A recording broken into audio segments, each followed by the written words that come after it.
Ce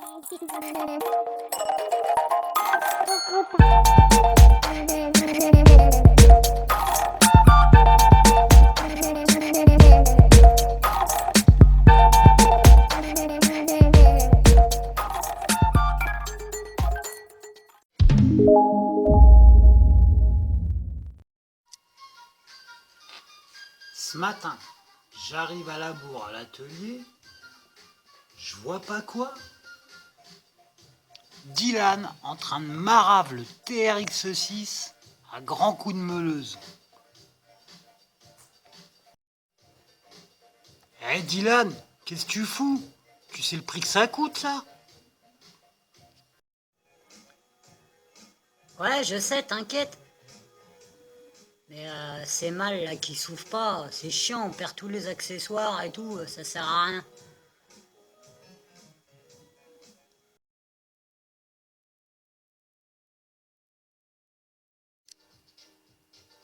Yo les gars, bienvenue dans cette vidéo.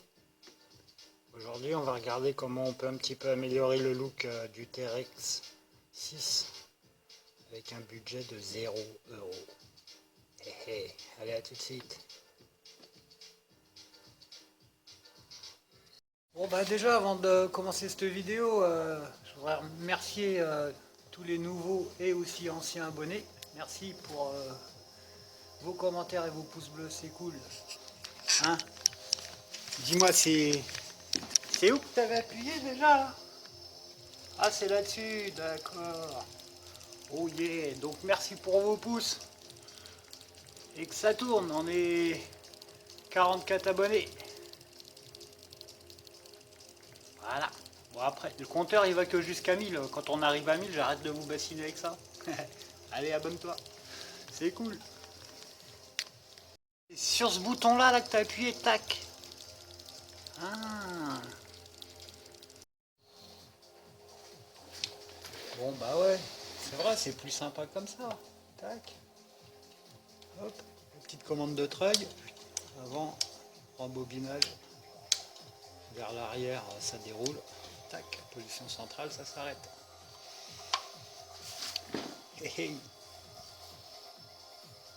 Bon alors un petit disclaimer quand même avant d'expliquer comment j'ai fait ça. Parce que bah, si tu es débutant ou même si tu es confirmé en modélisme, je pense que à tous, hein, ça nous est tous arrivé de bien se couper, tu vois, avec ce genre de petits trucs. Parce que bah, le plastique c'est une des matières les plus traîtres, moi je trouve. Parce qu'autant l'aluminium, le laiton, l'acier, tout ce que tu veux, le bois, tu arrives à le travailler une fois que tu as les notions de vitesse de coupe et les outils appropriés, en général ça va. Mais le plastique c'est hyper traite quoi. Donc moi récemment je me suis carrément enlevé une rondelle là, le bout du doigt, j'ai eu de la chance. J'ai un peu touché les capteurs là, ça se sent, mais bon ça se refait bien. Mais la rondelle carrément tu vois qui est partie. Hein. Donc ouais, donc si t'as pas l'habitude de travailler le plastique, je te déconseille de faire cette opération parce que franchement c'est quand même chaud. Puis bah, comme tu vois après bon bah le résultat hein, c'est à peu près approximatif, donc ça va. Donc comment je m'y suis pris? Bah comme dit Anne, hein, j'ai attrapé la petite meuleuse qui va bien. Alors celle-là ce qui est bien c'est que bon en dehors de la marque hein, c'est que tu vois tu peux régler la vitesse. Parce que le problème bien souvent avec le plastique c'est soit tu tournes pas assez vite et tu l'attaques pas, il se déforme quoi, soit tu tournes trop vite et là il se met à fondre. Donc il faut arriver à trouver à peu près la vitesse entre les deux.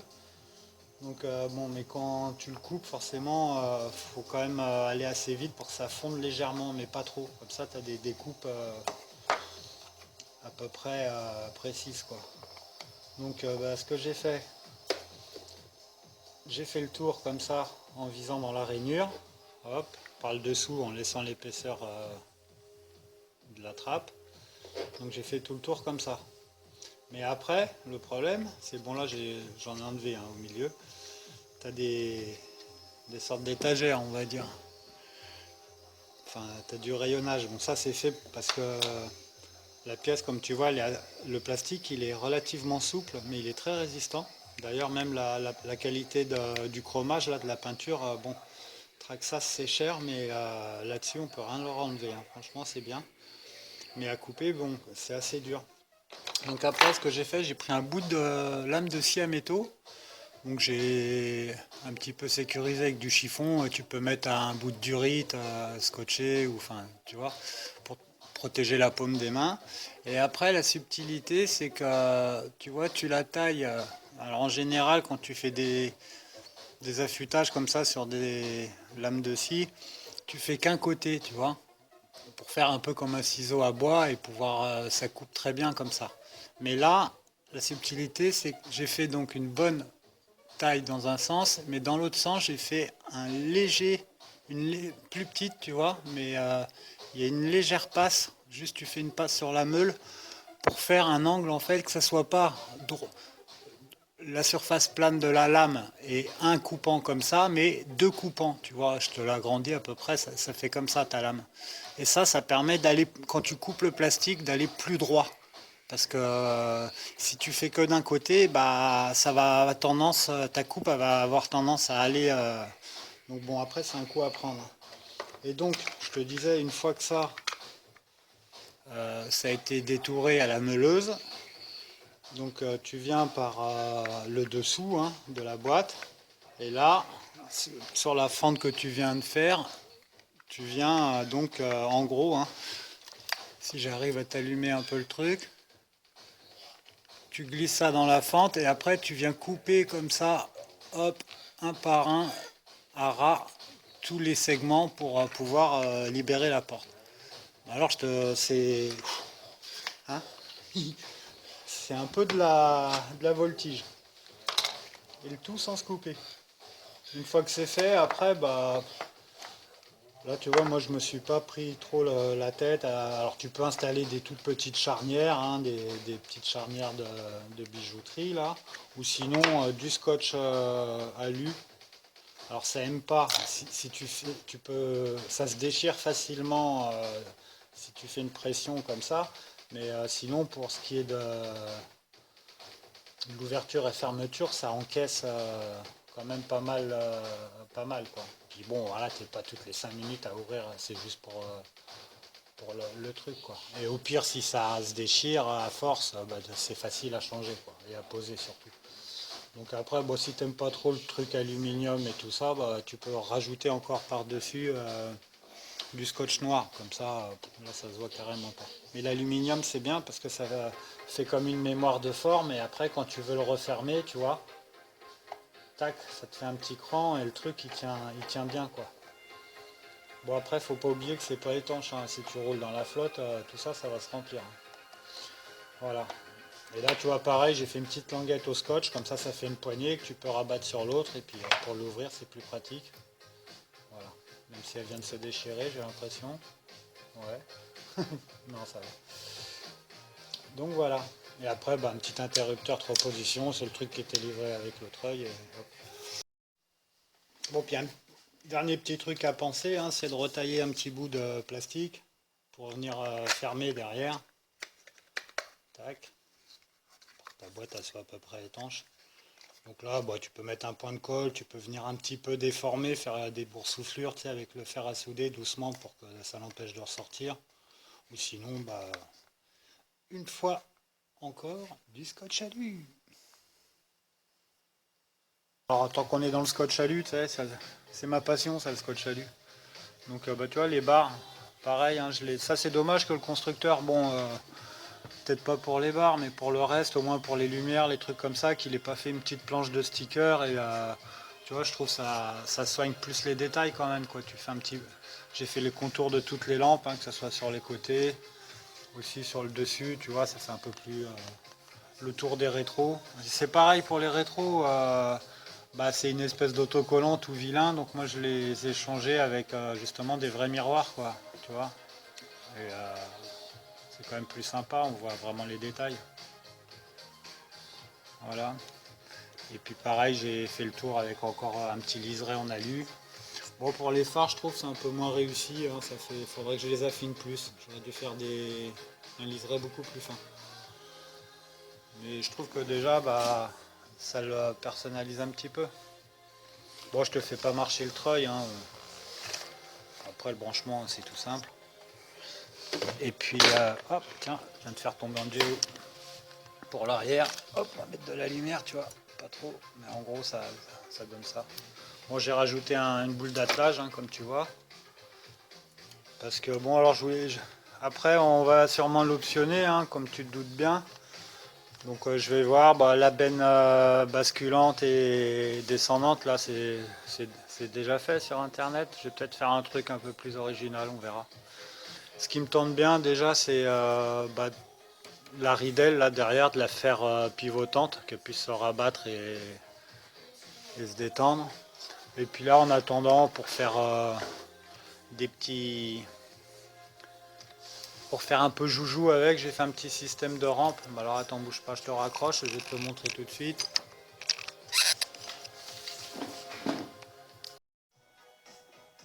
Aïe, pas la tête, patron, s'il vous plaît.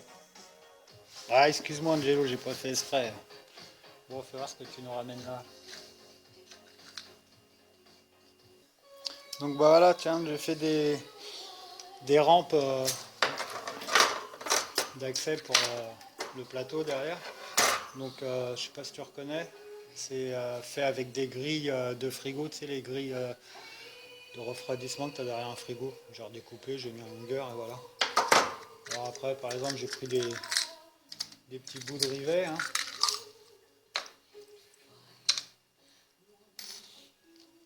Bon ça c'est les cales de roue d'origine.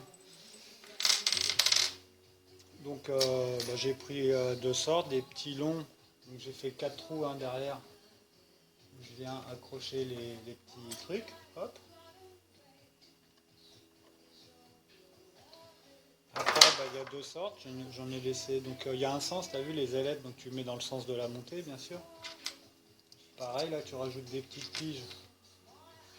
Bon, après ça, je le modifierai peut-être, hein. Il y aura peut-être des charnières qui bloquent, ou on verra. Donc il faut mettre les deux dans le même sens, hop. Bon, c'est un peu du bricolage, mais c'est pas cher, hein. Voilà, et puis après, t'as deviné. Bon, là je les ai pas très bien rentrés. Hop, tac. On fait pareil de l'autre côté. Hop, je m'y prends à l'envers.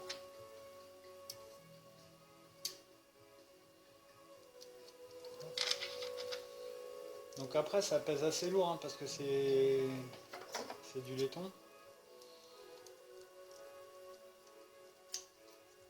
Voilà. Hop. Et hop. Et voilà. T'as une belle petite rampe, pas trop abrupte et tout, tu vois.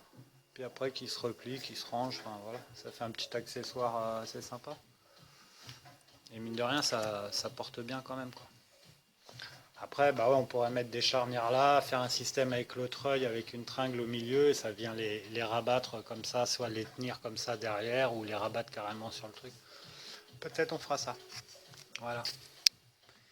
Bon, bah, je crois que j'en ai fini pour cette vidéo. J'espère que c'était pas trop ennuyeux. Et puis bah, on va se retrouver pour une prochaine où j'aurai peut-être d'autres idées. Je pense qu'il y a deux cheminées aussi qui vont venir de chaque côté là, et puis un autre petit truc. Bon bah allez, à ciao, merci d'avoir suivi la vidéo, à bientôt.